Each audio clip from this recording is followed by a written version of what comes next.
34편의 표제를 보면 아주 으시으시했지요. 표제를 한번 같이 읽어볼까요? 시작. 다윗이 아비멜렉 앞에서 미친 자에다가 쫓겨나서 죽은지. 이 오늘 본문의 배경은 사무엘상 그 21장에 보면은 그 배경이 나와 있습니다. 이제 초대왕 사울이 왕으로서 제위하는데, 아니 블레셋하고 전쟁을 하면서 사울왕이 체면이 말이 아니게 구겼어요. 개망신을 당한 거예요. 이게 이제 골리앗이 블레셋을 대표해서 전쟁에서 선두에서 어마어마한 창과 이걸 들고서 나오라 이거예요. 이스라엘 대표자 나오라. 그 당시는 전쟁이 1대1이에요. 대표 싸움이에요. 블레셋 대표하고 이스라엘 대표가 싸워서 그 대표가 이기면 그 전쟁이 이기는 거예요. 당시 전쟁관이 그랬어요. 그러니까 블레셋을 이기려니까 누구예요? 이 어마어마한 거구 골리앗을 앞세웠어요.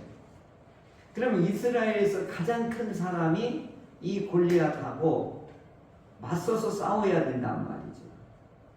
근데 유일하게 이스라엘 평균 피보다도 30cm가 더 큰 사람이 유일하게 누구냐면 사울왕이란 말이죠. 그러면 기골이 장대한 사울왕이 가서 저 골리앗하고 가서 싸워서 이겨줘야 나라를 구하는 거란 말이에요. 그런데 어떻게 했어요? 저 뒤로 도망가가지고 숨어서 누가 싸울 사람 없느냐? 그러면 이렇게 비겁한 얘기예요. 내 딸을 줄게. 전쟁에 나가서 이기면 내 딸 줄게. 이렇게 하는 거예요. 근데 그때 내가 나가서 싸우겠습니다 하면 13살짜리 꼬맹이가 온 거예요. 그러니 참 기가 막힌 거지. 이게 이제 이걸 풍류라고 하는데 아이러니라고 해요. 아이러니. 그러니까 이스라엘에서 최고 권력이고 최고 멋지고 최고 힘센 사람, 기골이 가장 큰 사람이 사울왕인데, 이 양반이 겁을 먹고 지금 뒤로 물러나서 내 대신 싸울 사람을 지금 찾고 있는데 꼬맹이가 나타난 거지. 그러니까 너 나가면 안 돼 그랬어요. 그랬더니 아니라고. 이 꼬마가 뭐라고 한지 알아요? 내가 아버지 양을 지키는데 사자하고 곰하고 싸워서 내가 이겼다 이거예요. 그러니까 내보내달라 이거예요.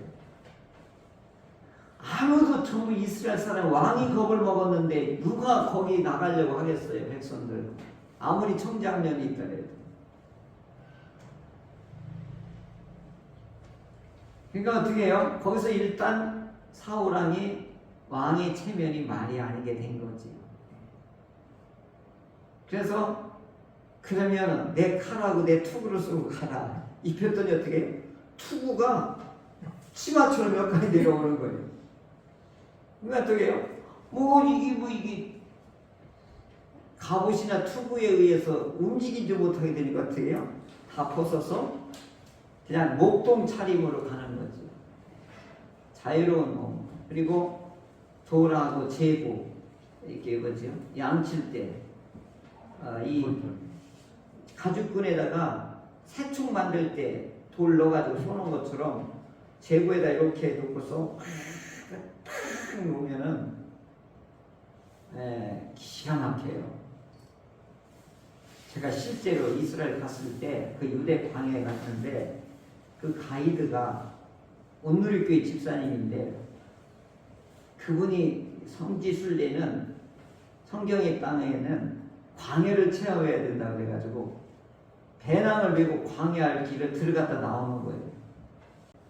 이 베두인족 속 애들이 이 관광객들에게 이제 공격을 가하는데 이 제구를 가지고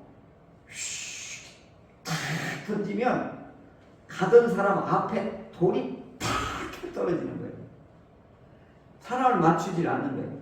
정확하게 탁 던지면 그 앞에 움직이지 마라 이거예요, 얘네들이. 그게 뭐야? 돈 내놓으라 이거지. 그래서 그 집사님이 그 체험 얘기를 하는데 이 제구 돌리는 애들이고 얼마나 정확한지. 내가 그때 다윗도 이 돌팔매, 우리는 돌팔매라고 하잖아요. 그러니까 양을 공격하는 늑대나 사나운 짐승이 오면 이걸 돌려서 어떻게 해요? 그 공이나 이걸 맞춰서 물리쳐야 되는 거예요. 그러니까 어떻게 해요? 이게 양을 보호하는 필수 기술인 거예요. 그리고 양이 막 사자 입으로 들어가는 거 쫓아가서 막 빼냈다고 그러잖아요. 그게 목숨 걸고 이게 이제 다윗이 이제 이 일을 했던 거지. 그러니까 소년이 곰하고 싸웠다는 게 이게 보통 담력이냐고요. 그러니까 이제 이런 상황에서 형들이 전쟁에 참여했으니까 아버지 심부름으로 안전한가 파악하고 오라고 왔는데 이놈이 똘랑똘랑 왔다가 내가 한번 싸워보겠다고 지금 나선 거란 말이에요. 그게 이제 사무엘상의 다윗과 골리앗의 그 명장면이 거기 나오는 거지. 그때 골리앗도 기가 막힌 거예요.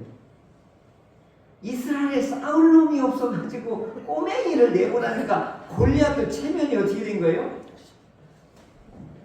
생각을 해봐요. 이만기 막 천하장사를 하는데 상대편 나오는데 13살짜리 초등학생을 내보냈다고 해봐요. 이만기가 얼마나 기분이 안 좋겠어요. 나 안 한다고 그냥 가지. 꼬마 이겨봤자 뭐 하는 거예요 그게. 본전도 안 되지. 그런 양상이라고요. 그러니까 그 블레셋의 골리앗도 체면이고 말이 아니고 이스라엘 왕 사울도 말이 아닌 거예요. 그러니까 이스라엘 싸울 놈이 없어서 저 개만도 못한 걸 내보냈냐 그러니까 만군의 여호와의 이름을 망명되게 일컫는 너에게 내가 만군의 여호와의 이름으로 나아가노라 하면서 이 돌팔매를 이게 물맷돌을 돌리면서 휙 하는데 이때 골리앗이 방심한 거예요. 방심해서 어때요? 이 돌이 어디를 가 꽂힌 거예요?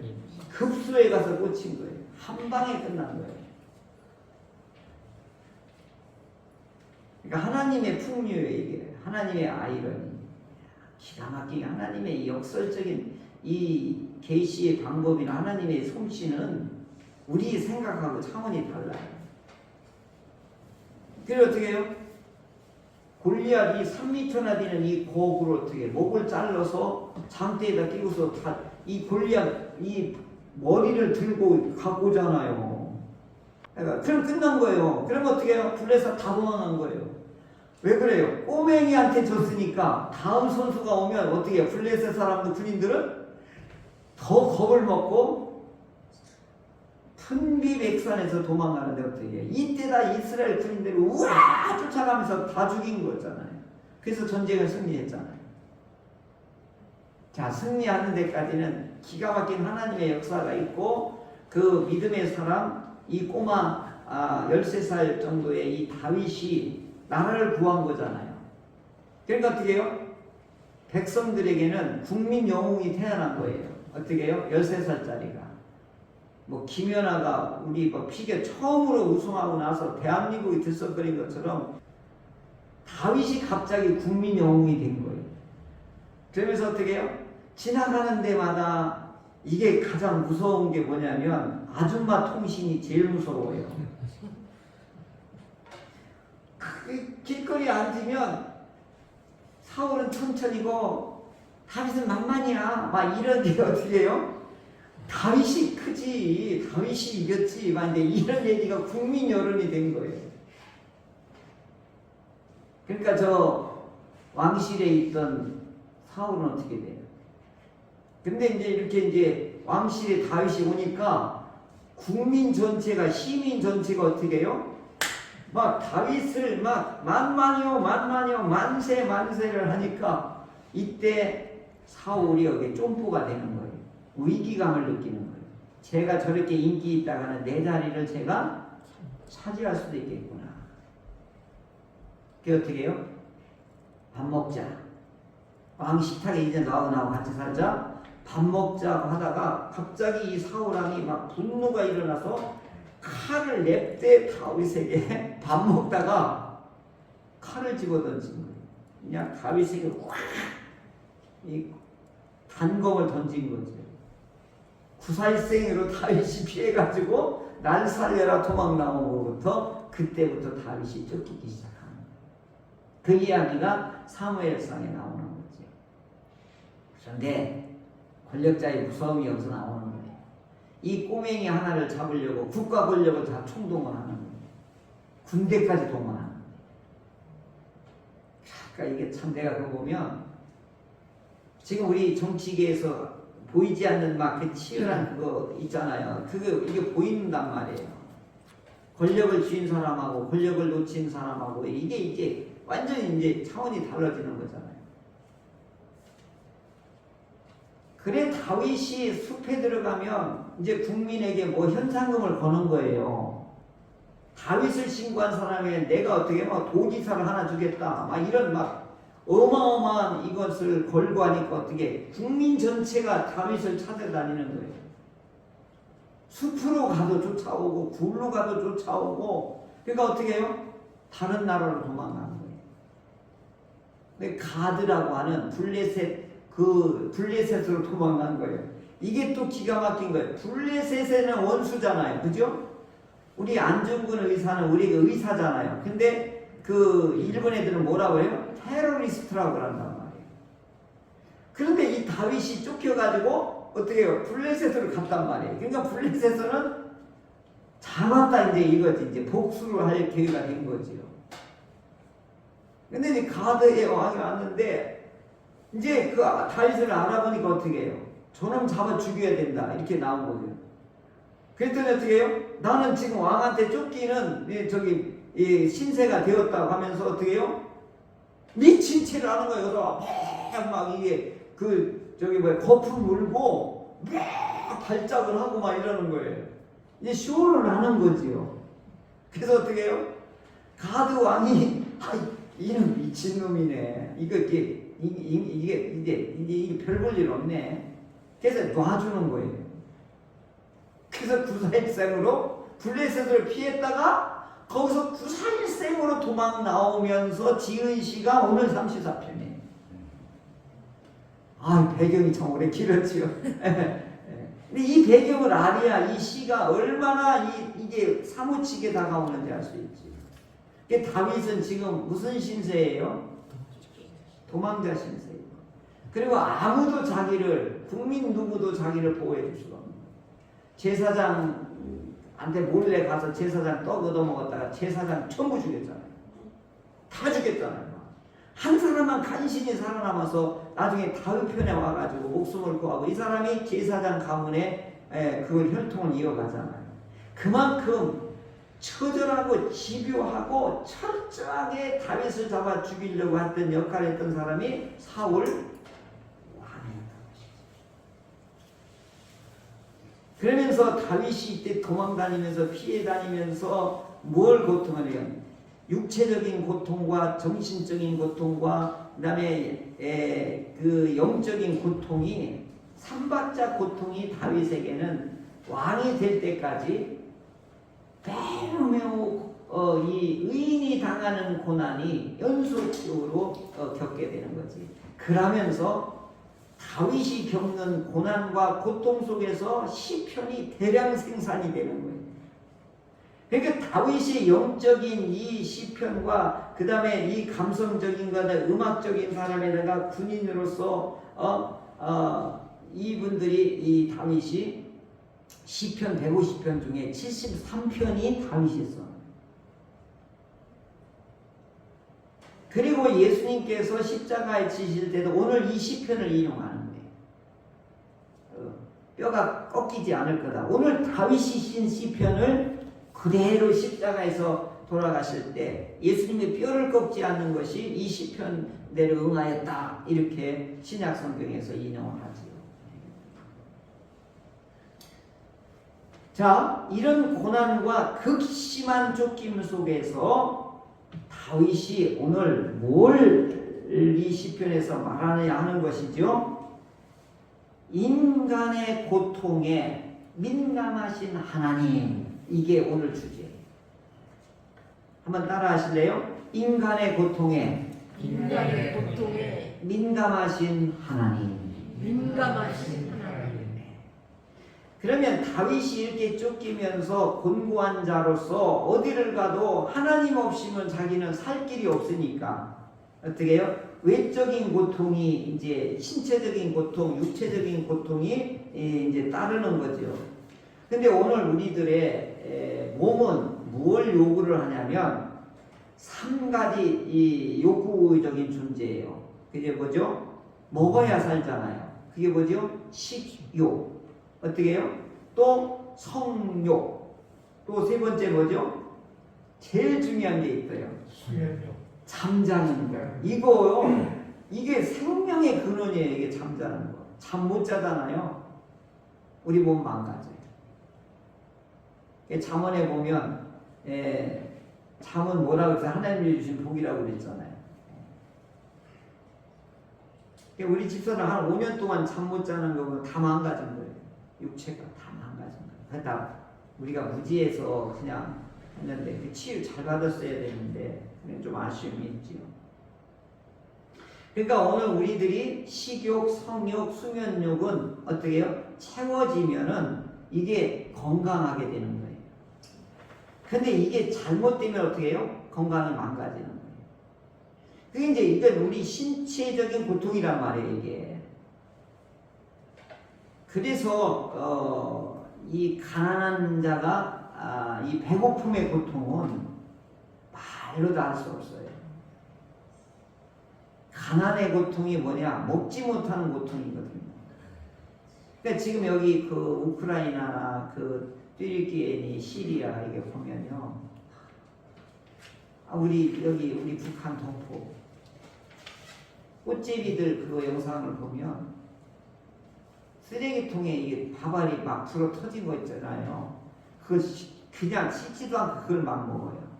그렇게 맛있다는 거예요. 배고픔의 고통은 인간의 육체의 고통 중에 1차적인 생존의 고통의 하나예요. 1번이 그거라. 근데 우리 어른 세대들은 다 어떻게 해요? 이걸 다 겪은 시기다는. 요즘이 조금 지나면 4월달, 5월달까지가 무슨 고개라고 그러죠? 보릿고개라고 하나요? 우리 젊은이들은 몰라요. 뭐 라면 먹으면 되지 왜 그랬냐고 그러지. 이런 얘기를 하니까 차원이 다른 거지 얘기가.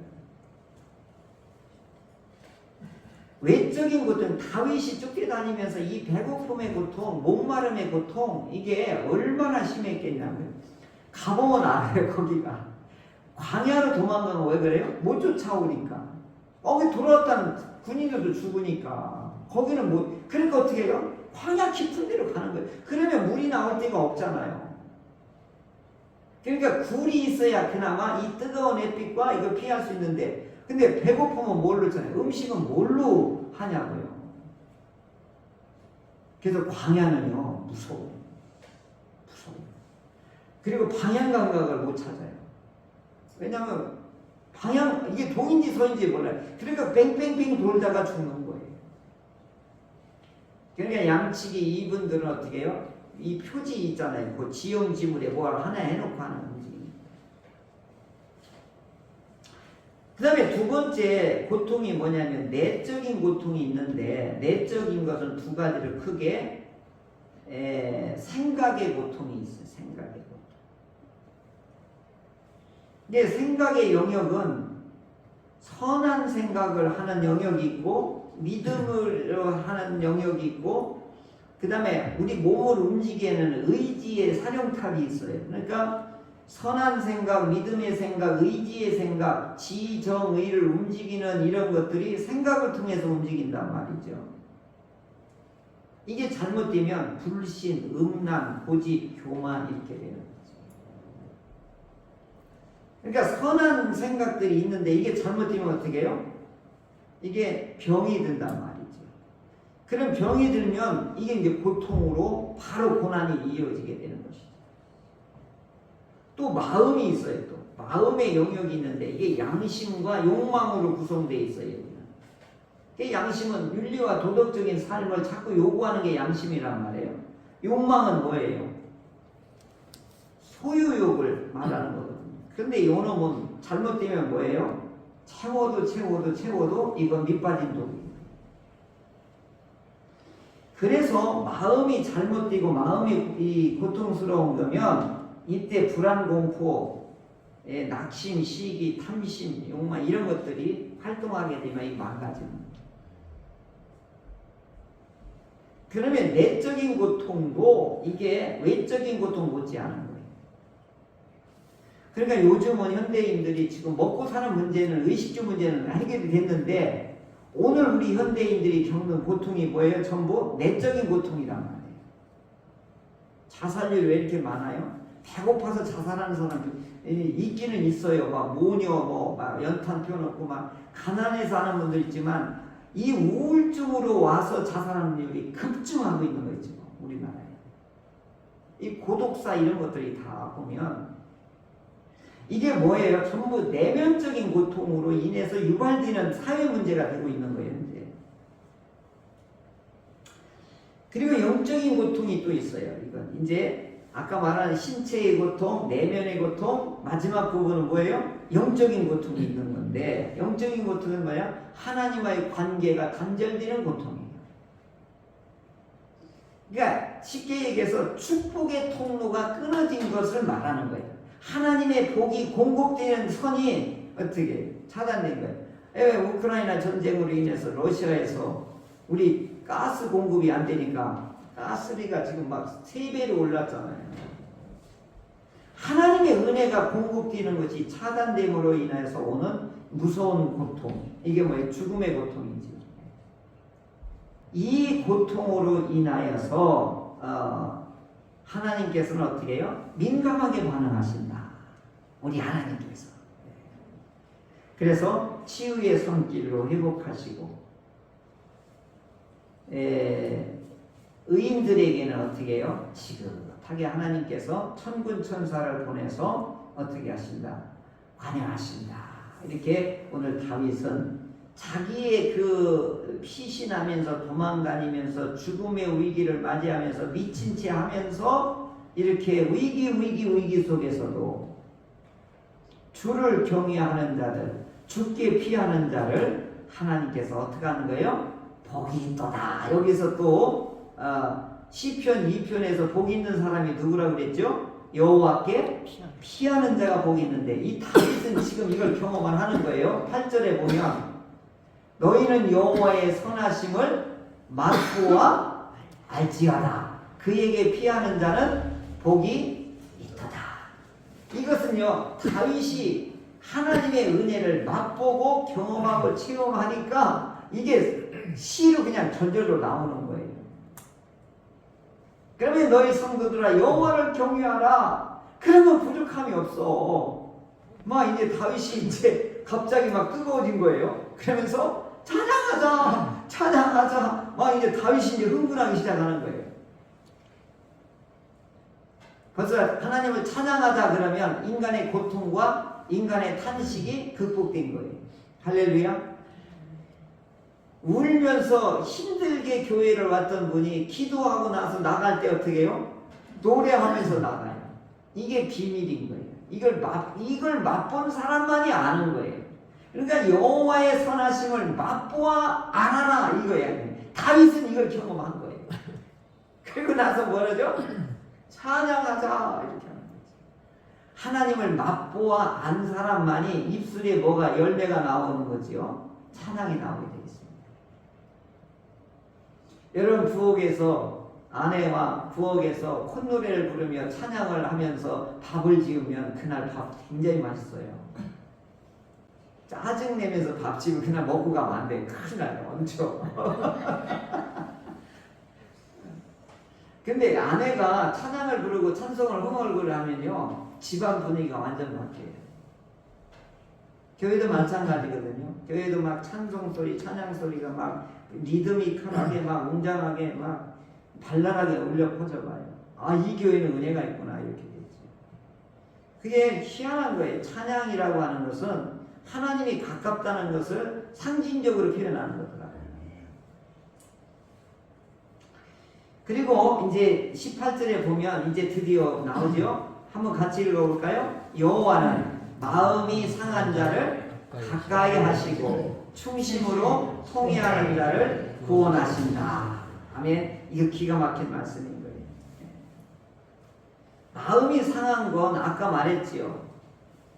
갖가지 일로 인해서 마음이 상하는데 한국 사람은 체면이 상하면 마음이 상하는 거예요. 교회에서든 가정에서든 직장에서든 간에 체면을 구기게 만드는 사람에게는 어떻게 해요? 공격적으로 대할 수밖에 없어요. 잠언에 보면 어떻게 해요? 아첨하고 뇌물을 주는 사람에게는 모든 것이 만사형통이라고 그랬어요. 왜 그래요? 체면 살려주면 어떻게 해요? 돌아가게끔 되어 있단 말이에요. 그러니까 마음이 상하면 다 관계가 끊어지는 거예요. 그런데 하나님께서 어떻게 해요? 여기 보면 통회하는 영은 하나님이 살피시고 구원하신다. 이런데 여기는 충심으로 통회하는 이게 이제 들어갔는데 하나님 앞에 눈물을 흘리고 하나님 앞에 가슴을 치면서 통회 자복하는 건 100% 응답입니다. 왜요? 하나님은 고통에 민감하시거든요. 가난한 자의 고통에 민감하고 업신여김을 당하고 의인이 고난당하는 거 하나님 민감하시거든요. 그래서 예수님이 산상수훈에서 뭐라 그랬죠? 내 이름으로 인하여서 뭐예요? 핍박을 받는 자, 고통을 당하는 자, 복이 있다 이렇게 얘기했죠. 왜 그럴까요? 하나님 그게 민감하시거든요. 그래서 눈과 귀와 얼굴과 뼈까지도 하나님은 의인의 부르짖음과 의인의 고통에 민감하신 우리 하나님이십니다. 그러므로 우리는 어떻게 해요? 혀를 조심하고 악을 버리고 선을 추구하며 샬롬을 추구하라. 이게 이제 다윗이 오늘 이 고난 속에서 깨달은 은혜가 바로 다윗이 오늘 우리에게 은혜를 주고 있는 것입니다. 무엇보다도 살아가면서 우리가 가장 민감하게 고통을 당하는 게 뭐냐? 마음 상하는 일이에요. 부부간에도 부부와 자녀간에 부모와 자녀간에도 제일 많이 겹치고 제일 많이 반복되는 이게 아픔이 뭐냐면 마음 상하는 일인 거예요. 그럴 때에 우리 어떻게 하죠? 사람과 사람끼리 체면 세우려고 서로 네가 옳으냐 싸우지 말고 하나님 앞에 이 상한 마음을 갖고 나오라 이렇게 말씀하십니다. 그게 뭐죠? 통회 자복의 기도입니다. 그때 하나님은 어떻게 해요? 그 사람을 건져내시고 구원하시고 위로하시고 살피시고 뼈를 꺾지 아니하시고 보호하신다. 이 뼈를라고 하는 말은 시편에서 주로 뼈를 쓰는 우리 인격 전체를 표현할 때 뼈라는 말을 주로 쓰더라고요. 마음이 상해서 인격이 손상을 입었으면 하나님이 어떻게 해요? 그 인격 전체를 몸 전체를 하나님이 보호해 주신다. 그래서 오늘 다윗은 뭐라 그래요? 복 있는 사람이 되라. 어떻게 해요? 그 상한 마음 가지고 누구한테 피하라는 거죠? 하나님께 피하라. 그 피하는 방식은 오늘 우리에게 기도라고 하는 방식을 우리에게 알려주셨습니다. 혹시 마음 상하는 일이 있고 고통스러운 일이 있으면 고통에 민감하신 우리 하나님을 의지하시고 하나님께 피하셔서 뼈까지 보호하시고 위로하시는 우리 하나님으로 인하여서 이번 주간도 사순절 기간에 주님과 더 가까운 은혜가 있기를 맛보아 아는 은혜가 있기를 주님의 이름으로 축복합니다.